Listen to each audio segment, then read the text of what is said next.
Hi guys! Masayang araw nandito sa Inang Reyna. And yes, so nakita nyo naman, meron akong bagong nail drill. Wow! Yes, lakasan lang tayo ng loob kaya tayo nag-i-invest ng mga ganito. Kasi ito talaga yung kailangan ko at ito yung mas makakatulong sa akin para maging maayos yung process ng pag-nails ko at mas makahatak ako ng mas maraming client. And yes, so manifesting, no? Nasimulan na natin, so why not ipagpatuloy, diba? Maniwala ka na kaya mo. Okay, so ito na nga, nabuksan na natin yung box. So nandiyan na tayo sa wire and then kinuha ko na yung polish pen.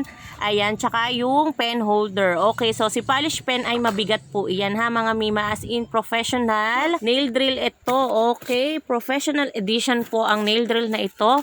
Ayan, so maganda siya and this is my first professional nail drill. O diba pinandiinan ko talaga yung professional kasi nakaka-proud. Ayan, so ito na nga si nail drill. Ayan, so natuklap ko na yan kasi nga nagkaroon ako ng biglaang client and yun yung galing from Canada 2 days ago and yun po yung tropa ko / kumari ko ever since high school. So ito na nga, nandito na tayo sa pen holder. So dalawa yung pwede nyong paglagyan dyan, kaliwat kanan. Ayan, so i-click nyo lang din siya doon and then so ayan na, ilalagay nyo na lang si polish pen para naman hindi pa kalat-kalat si polish pen, diba?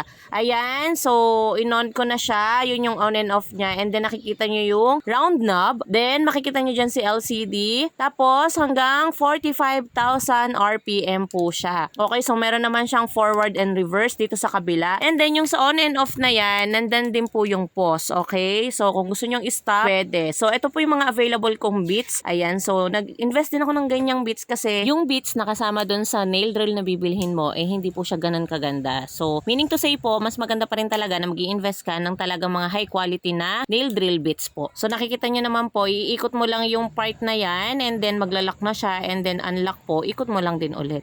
I-try na natin siya. Okay, so i-open na natin siya kasama nung pen holder at saka yung polish pen and then ayan, so naikabit na natin and then i-on na natin siya.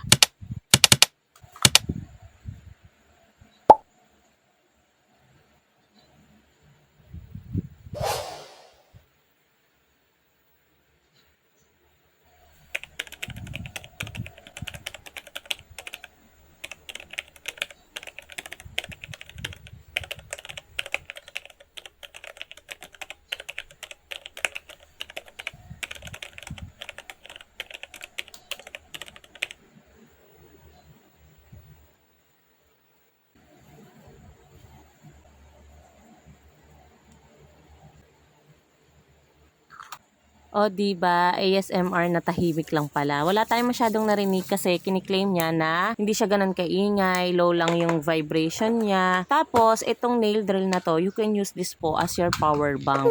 Okay, so meron siyang iba't ibang function. So, maganda na siya and yung presyo niya is affordable naman. Kaya kung ikaw ay isang nail tech at gusto mo na mag-upgrade, pwedeng-pwede na to for only 800 plus lamang po. Yung link, alam mo na, pag wala sa yellow basket, nasa comment section. Bye-bye!